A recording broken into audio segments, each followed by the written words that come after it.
You've mentioned on your show that you don't spend a lot of time on social media, but it does drive a lot of your business. Yes. So can you talk about how you keep that work-life balance without getting sucked into the rabbit hole?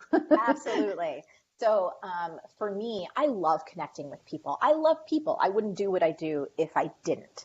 Yeah. And that said, running a company, our team, I think, gosh, we're 23 or 25 now, working Wow. on a book.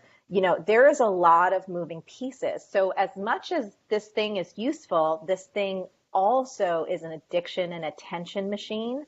And I'm very aware that its goals are not aligned with all of my goals. So it's about creating pockets of time.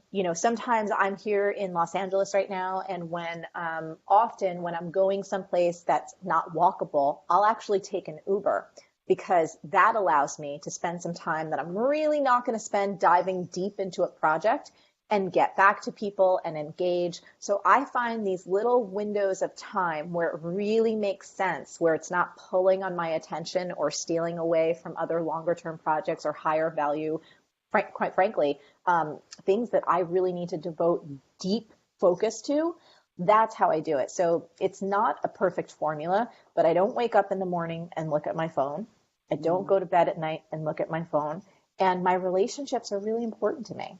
So if I'm having dinner or having a meal, this thing is actually not around. I don't even have it on the table. There's some studies that prove that if your phone's on the table during a meal, the level of intimacy and connection that you experience with the person that you're eating with goes way down because some little part of your mind is like drawn to this thing and everyone feels it. So I try and do my best. And if I'm going to be on social media for a while and say like Josh is around or whatever, I'll say, hey guys, I got to take 10 or 15 minutes. I got to go, deal with something or I need to handle this. And then once that time is done, I'm done. Mm-hmm. Awesome. And then there's the iPhone effect too, when one person picks up their phone like everyone does, and 100% of the conversation is gone. I love the ones where people put the phone on the table, everybody puts it there, and the first one that picks it up has to pay the whole tab.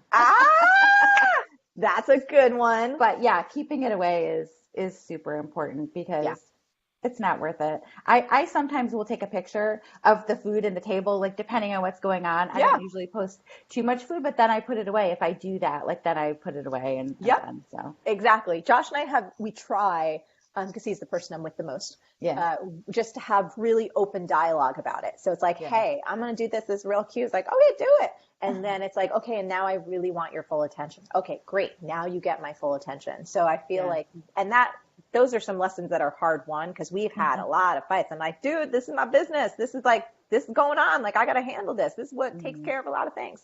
And then at the other times where it's like, you know what? I really need to put it down. Yeah. Yeah. And being aware of those things too, not letting it control if you feel like it's controlling you, it's a really good time to put it away.